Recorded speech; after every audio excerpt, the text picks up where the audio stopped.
સહજાત્મ સ્વરૂપ પરમ ગુરુ તમોએ તમારા સ્વજન સંબંધીને વિશ્વાસથી ધરેલા પૈસા હવે પાછા મળે એમ નથી અને આર્તધ્યાનનું બળવાન નિમિત્ત આવીને ઊભું છે એ અંગે તમારો પ્રશ્ન છે. ખોટનો વેપાર, આખો સંસાર ખોટનો જ વેપાર છે. કોઈ પણ કારણે આ સંસારમાં ક્લેશિત થવા યોગ્ય નથી. જમીન જાગીર, ઘર મકાનની મિલકત, ઘરેણાં વગેરે હડપી લેવા કે ઉછીને લઈ પછી ફરી જવું કે થાપણ ઓળવવી કે લીધેલા નાણાં પાછા ન કરવા, આપેલ વચનો ભૂલી જવા એ જાણે આ કાળમાં સામાન્ય થઈ ગયું છે. સોનું ચાંદી, હીરા જર ઝવેરાત અને એફડી પાછળ વારસદારોની નજર તોળાઈ રહે એ પણ આ કાળમાં અસામાન્ય નથી. સમજાવી, ફોસલાવી, અવલંબનો આપી, છળ કપટ કરી સહી લઈ લેવી અથવા તો હોસ્પિટલના ખાટલે મરણ પથારીએ સૂતેલ વડીલોની કોરા કાગળમાં સહી કે અંગૂઠો લઈ લેવો એ નક્કર ઘટના પણ અવારનવાર આ કાળમાં જોવા મળે છે. પણ જીવ હજુ સજ્જનતાના સ્વાંગમાં, આધુનિકતાના વંટોળમાં કે સભ્યતાનો ઉપલક દેખાવ કરવા આવી વાતો દબાયેલી રાખે છે અને આવા બનાવો બનતા જ રહે છે. એ તો પ્રત્યક્ષ જણાય એવી વાત છે. કળિયુગની કૃપા છે. વધતે ઓછે અંશે ઘણાને આ અનુભવાય છે. કાજળની કોટડીમાં એક રેખ લગે. મૂળમાં તો સત્પુરુષ સિવાય કોઈ ખરો સ્નેહ, ખરો પ્રેમ કરી શકે જ નહીં. સગા વાલા માત્ર એક સત્પુરુષ જ અને સગા સૌ સ્વાર્થના એ સમજાતા જીવની અપેક્ષા ઘટે છે અને તેથી આવા પ્રસંગોએ દુઃખ અને અર્થધ્યાન પણ ઓછું થાય છે. જીવ એકલો અવતરે મરે એકલો એ જ, સ્વપ્ન સમા સાથી સગા, જરા દુઃખ કોઈ ન લે જ. કાયા પર વસ્તુ તો જગમાં નિશ્ચું હોય, સ્વજન શબ્દ યથાર્થ નહીં, અન્ય ધનાદિક જોઈ. પ્રજ્ઞાબોધ, ભગવાન પાર્શ્વનાથનું ચરિત્ર. પૂજ્ય બ્રહ્મચારીજી બોધે છે કે સ્વજન શબ્દ યથાર્થ નથી, મિસનોમર છે, ખોટો છે, ખોટી જગ્યાએ વપરાય છે. સત્પુરુષને જે ઓળખે તેને એક સત્પુરુષ જ સ્વજન છે એ સમજાય છે. સંસારમાં ઘણું કરીને જીવો તૃષ્ણામાં જીવન ગુજારે છે. જો સહેલાઈથી કાંઈ મળી જતું હોય તો સદાચાર, નીતિ બાજુએ મૂકી જીવ પારકું હડપ કરી લેવા તૈયાર થઈ જાય છે. મોટી ઘમાસાણ લડાઈઓ પણ એટલે જ થાય છે અને થઈ રહી છે. વાસુદેવો, ચક્રવર્તીઓ અને તીર્થંકરો પણ એ લડાઈ રોકી શક્યા નથી. સંસાર આવો જ બળતો રહેવાનો. એકાંત દુઃખે જરિયેલો એ. આખો સંસાર આદિ, વ્યાધિ અને ઉપાધિના તાપથી બળી જ રહ્યો છે. આ જેલ સુધરે એમ નથી. વ્યક્તિગત રીતે એમાંથી જોગ જીવ સત્પુરુષના બોધે છૂટી શકે, નીકળી શકે એમ છે. આખો સંપ્રદાય કાંઈ મોક્ષે જવાનો નથી. વચનામૃત 64માં ગોપાલદેવે બોધ્યું કે જેનું પરિણામ વિપર્યય આવ્યું તેની શરૂઆત અશુદ્ધ ઉપયોગ સહિતની જ હોય. આ તો જાણે સિદ્ધાંત છે. એટલે આવું પરિણામ આવે તેમાં જ્ઞાનીને કંઈ નવાઈ જેવું લાગતું નથી. જીવ જગતને રાજી કરવામાં અને જગતથી રાજી થવામાં કાળ કાઢે છે અને પરિણામમાં છેલ્લે નિરાશા સિવાય કંઈ આવતું નથી. પણ આ ખબર પડે ત્યારે જીવ ખાલી થઈ ગયો હોય છે. વચનામૃત 232માં ગોપાલદેવે બોધ્યું છે કે કાર્યની જાળમાં આવી પડ્યા પછી ઘણું કરીને પ્રત્યેક જીવ પશ્ચાતાપયુક્ત હોય છે. કાર્યના જન્મ પ્રથમ વિચાર થાય અને દ્રઢ રહે એમ રહેવું બહુ વિકટ છે, એમ જે ડાયા મનુષ્યો કહે છે તે ખરું છે. આવા પ્રસંગે આર્તપૂર્વક ચિંતન રહેવું અને તેમ થવું એ કંઈ નવાઈનું નથી. પણ અબ પછતાએ હોત ક્યાં જબ ચીડિયા ચૂક ગઈ ખેત. મોટાઈ માટે, સામાજિક કીર્તિ માટે, પ્રશંસા માટે અને પોતે ઉદાર અને દાનવીર છે એમ ઠેરવવા માટે કે મોહદયાથી જીવ પૈસા વગર વિચારે વેરી નાખે છે અને પછી અચાનક ફસાઈ પડે છે. જ્યારે ખબર પડે ત્યારે મોડું થઈ ગયું હોય છે. માન માટે, આબરૂ માટે, નાક રહે તે માટે આ બધું કરે છે અને નાકની તો રાખ થવાની છે એમ ગોપાલદેવે બોધ્યું છે. સંસાર આખો ઋણાનુબંધની રમત છે. જીવ પારકા પુણ્ય પાછળ ભમરાની જેમ ફર્યા કરે છે અને પુણ્ય પરવારે કે આંખની ઓળખાણ પણ રાખવા તૈયાર નથી. નાણાં વગરનો નાથીઓ નાણે નાથા લાલ. ગરજે ગધેડાને બાપા બાપા કહે અને કામ પત્યું કે તદ્દન અજાણ અપરિચિત થઈ બેસે છે. મુખે મીઠો જૂઠો મનેજી કૂડ કપટનો રે કોટ, જીભે તો જીજી કરેજી ચિત્તમાં હે તાકે ચોટ. જ્યારે કાંઈ જોઈતું છે, લેવું છે, મદદ જોઈએ છે ત્યારે બકરી બની બેસે અને ઉઘરાણી કરવા જતાં વાઘ તેને ઘોરકે. એ અનુભવ કંઈ નવો નથી. જીવને લોભને લઈને વ્યાજનું પણ વ્યાજ ખાવું છે, ભેગું ભેગું કરવું છે, પણ 99નો ધક્કો લાગે એવું થાય છે. છેલ્લે સાપની માટી સાપના દરમાં પેસી જાય છે. લોભીનું ધન ધૂતારા વાપરે, કૃપણ તો લોભી કરતાં પણ હલકો, પોતા માટે પણ વાપરી ન જાણે. મમણ શેઠ પેટે પાટા બાંધી ધોધમાર વરસાદમાં નદીના પૂરમાં તણાતા લાકડા લાવી, લાકડા વેચી પૈસા ભેગા કરી બળદના પૂતળાને, આખા પૂતળાને હીરે મઢાવતો. તે હવે એક જ શિંગડું જે બાકી રહ્યું તે હીરે જળતો હતો. વાપરશે કોણ? જીવ કોને માટે ભેગું ભેગું કરે છે? યુવા વયે પરમ ક્રોધે મુંબઈ ક્ષેત્રે પારસી ઉદ્યોગપતિ ટાટાને ટકોર કરેલ કે આ બધું કોણ વાપરશે? માખીએ ભેગું કરેલું મધ કોણ ચાંટી જશે? એ સમજે તેટલે અંશે જીવની દોડ ઘટે. પૈસા ભેગા કરી બીજાને ધીરવા, બીજાને આપવા કરતાં ન જ ભેગા કરવા એ મહાપુણ્ય અને સમાધિનું કામ છે. હાથ ખરડીને કાદવવાળા કરીને ફરી ધોયા તે કરતાં ખરડ્યા જ ન હોત તો વધુ સારું થાત. પીપા પાપને કીજીએ પુણ્ય કિયા 12,000. જીવ શુદ્ધમાં નથી, તેથી જો અશુભ છોડે તો સહજ જ વિના મહેનતે શુભમાં આવી જાય અને પુણ્ય ભેગું થયા કરે. આમ થવા સત્પુરુષની આજ્ઞા માનવી એ પ્રાથમિક જરૂરિયાત છે. જીવ વિચારે કે હે જીવ, તું શું, કોને, કેટલી મદદ કરવાનો છે? માત્ર અનુકંપા ગુણ પ્રગટે, લોભ ઘટે એટલે બાડા બોબડા, લૂલા લંગડા કે અબોલ પ્રાણીઓને મદદ કરે અને કોઈને ધર્મમાં સ્થિર રહેવા પણ મદદ કરે. તે માર્ગાનુસારીનો ગુણ છે. બાકી ધર્મ તો કશું ઓર રાહુન સાધન છે. વધુ પૈસા હોય તેને વધુ ધર્મ નિપજે એમ એકાંતે છે નહીં. વ્યવહારમાં વધુ ધનવાન અને વ્યવહારે દાન જ્યાં ત્યાં વેરી નાખે તો કાંઈ તે છૂટવામાં લેખે લાગે જ એવું નથી. સુપાત્ર દાનનો વિષય તો બહુ મોટો અને ગહન છે. વિત્તે નૃપાલાદ ભયમ ગુણે ખલભયમ સર્વ વસ્તુ ભયાન્વિતમ ભુવિ નૃણામ વૈરાગ્યમ એવ અભયમ. લક્ષ્મીમાં રાજાનો ભય છે, સર્વ વસ્તુ જ ભયવાળી છે, માત્ર એક વૈરાગ્ય જ અભય છે. મહાયોગી ભરતુરીનું આ કથન સ્વ અનુભવી સંસાર શોકનું તાદૃશ્ય ચિત્ર આપ્યું છે.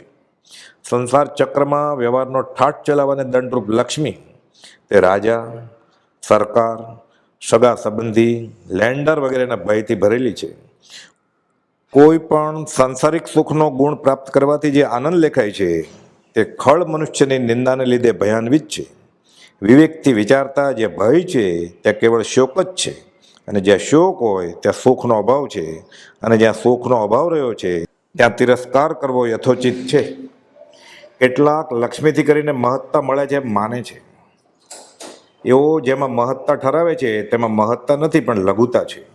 લક્ષ્મીથી સંસારમાં ખાનપાન, માન, અનુચરો પર આજ્ઞા, વૈભવ એ સગળું મળે છે અને મહત્તા છે એમ માન્યતામાં હોય છે, પણ એટલેથી એને મહત્તા માનવી જોઈતી નથી.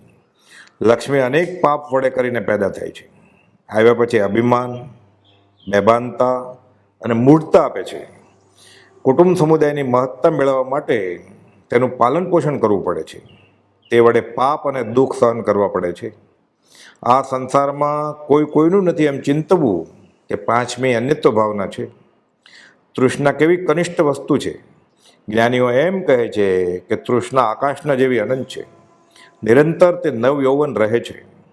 કંઈક ચાહના જેટલું મળ્યું એટલે ચાહનાને વધારી દે છે. સંતોષ એ જ કલ્પવૃક્ષ છે અને એ જ માત્ર મનોવાંછિતતા પૂર્ણ કરે છે. જેઓ કેવળ લક્ષ્મીને ઉપાર્જન કરવામાં કપટ અને લોભ અને માયામાં મૂંઝાયા પડ્યા છે તે બહુ દુઃખી છે. તેનો તે પૂરો ઉપયોગ કે અધૂરો ઉપયોગ પણ કરી શકતા નથી. માત્ર ઉપાધિ જ ભોગવે છે. તે અસંખ્યાત પાપ કરે છે. તેને કાળ અચાનક લઈને ઉપાડી જાય છે. અધોગતિ પામી તે જીવ અનંત સંસાર વધારે છે એમ કૃપાળુદેવે બોલ્યું છે. લક્ષ્મીને અધિકાર વધતા શું વધ્યું તે તો કહો? શું કુટુંબ કે પરિવારથી વધવાપણું એ નહીં ગ્રહો? વધવાપણું સંસારનું, નરદેહને હારી જવો એનો વિચાર નહીં આવો એક પળ તમને આવો. પરમ કુંવરદેવે પ્રશ્ન પૂછ્યો કે લક્ષ્મી વધી, અધિકાર વધ્યો, કુટુંબ પરિવાર વધ્યો, શું વધ્યું? સંસાર વધ્યો, નરદેહને હારી જવાનું બનશે. હવે થયું તે થયું, જાગ્યા ત્યાંથી સવાર. વચનામૃત 25માં 10મા બોલમાં કુંવરદેવ કહે છે કે પૃથ્વી સંબંધી ક્લેશ થાય તો એમ સમજી લેજે કે તે સાથે આવવાની નથી, ઉલટો હું તેને દેહ આપી જવાનો છું. વળી તે કંઈ મૂલ્યવાન નથી. ધન સંબંધી નિરાશા કે ક્લેશ થાય તો તે ઊંચી જાતના કાંકરા છે એમ સમજી સંતોષ રાખજે. પરાર્થ કરતા વખતે લક્ષ્મી અંધાપો, બહેરાપણું કે મૂંગાપણું આપી દે છે. એટલે લક્ષ્મી વધે એટલે કે જીવ કોઈની સામે જુએ જ નહીં, કોઈનું સાંભળે જ નહીં, કોઈની સાથે બોલે પણ નહીં. જગતને રૂડું દેખાડવા અનંતવાર પ્રયત્ન કર્યો, તેથી રૂડું થયું નથી. કેમ કે પરિભ્રમણ અને પરિભ્રમણના હેતુઓ હજુ પ્રત્યક્ષ રહ્યા છે. એક ભવ જો આત્માનું રૂડું થાય તેમ કરે તો અનંત ભવનું દેવું આ એક ભવમાં ફીટી જાય એમ કૃપાલદેવ બોધે છે.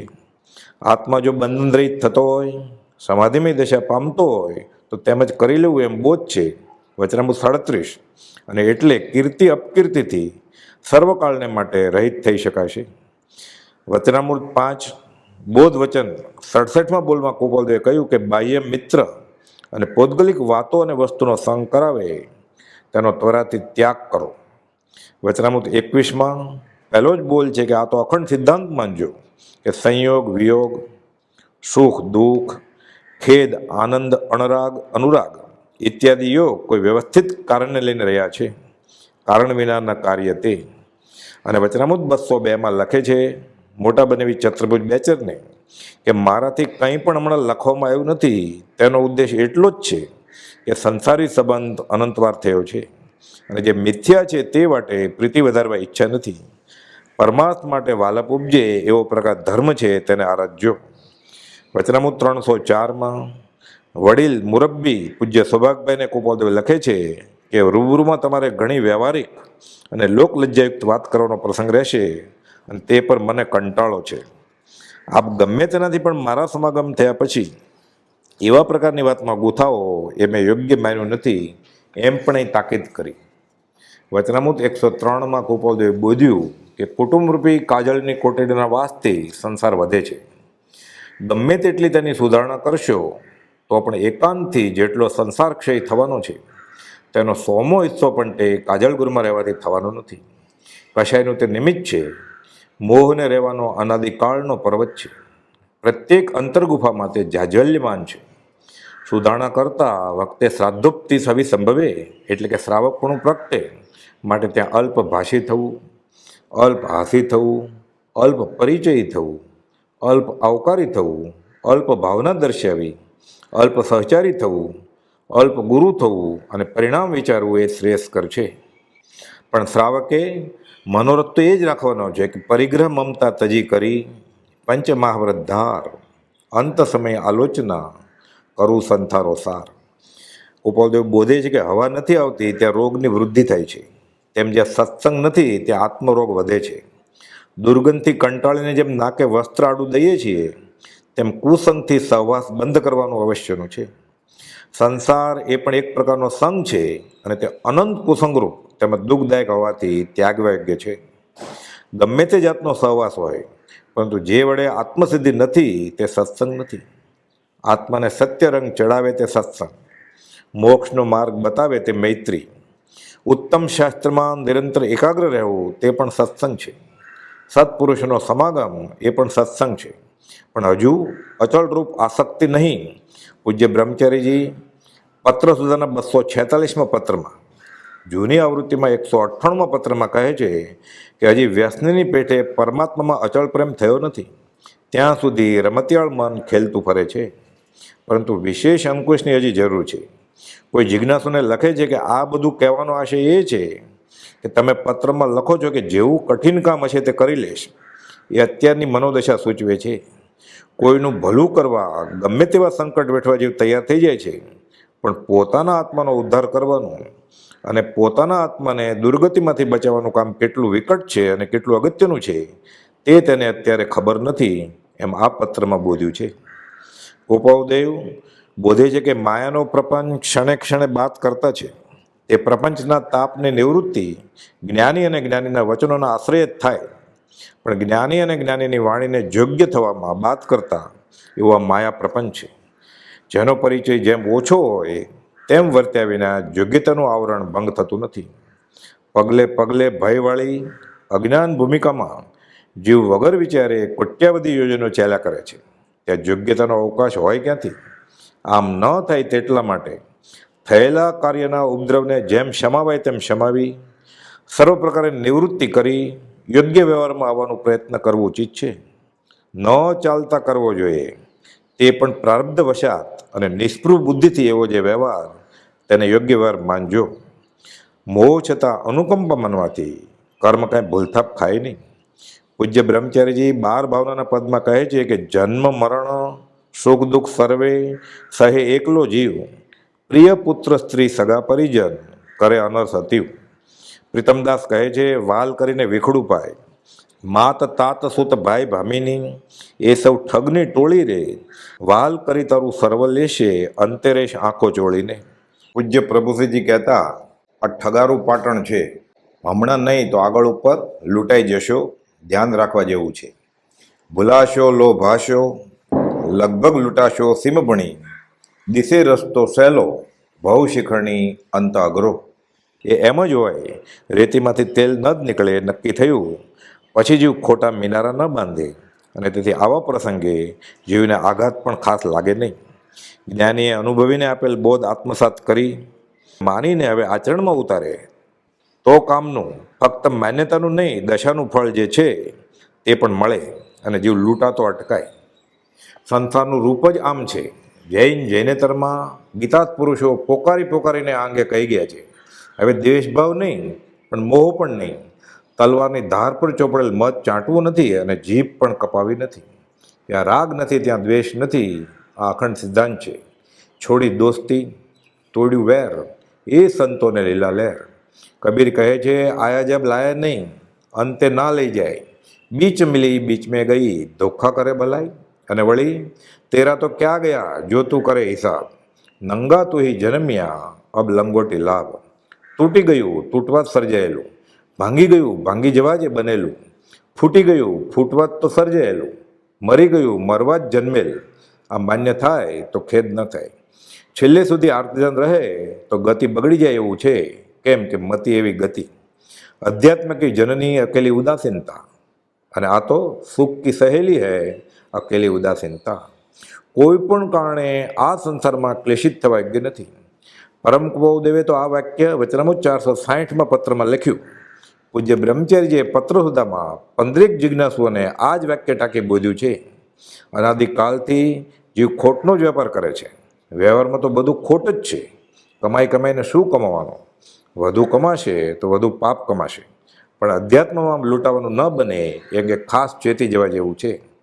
આજા અને ફસાજા કંપનીનો પાર નથી. પૂજ્ય મગન બાપા કહેતા આવી જા અને ફસાઈ જા. અંધારી રાતડીને વસમી છે વાટડી, લૂંટનારા છે હજાર એ રાજ, એક તારો આધાર એક તારો આધાર. એ આધાર એ શરણ અને એ આશ્રય સાથે હવે માગણાવાળા ઉઘરાણી કરી લઈ ગયા. એમાં મન મનાવી મનને મારી આગલા ભાવની લૂંટનું આ ફળ મને મળી ગયું એમ માની ભાવ બગડતા અટકાવી ક્ષમતા કેળવતા અને સ્મરણ મંત્ર સજાત્મ સ્વરૂપ પરમગુરુના મનમાં જાપ ચાલુ રાખવાથી મહત અકલ્પનીય ફળ હાંસલ થશે અને કર્મો તેનો કાળ પૂરો થઈ ખપી જશે અને જીવ શાંતિ સમાધિ શાશ્વત શાંતિ પામશે. એ પરમ કુબોદેવને આ કાળમાં યથાર્થ ઓળખી જનાર ભક્તરત્નોની હમણાંની જ કથની છે. સહજાત્મ સ્વરૂપ પરમ ગુરુ.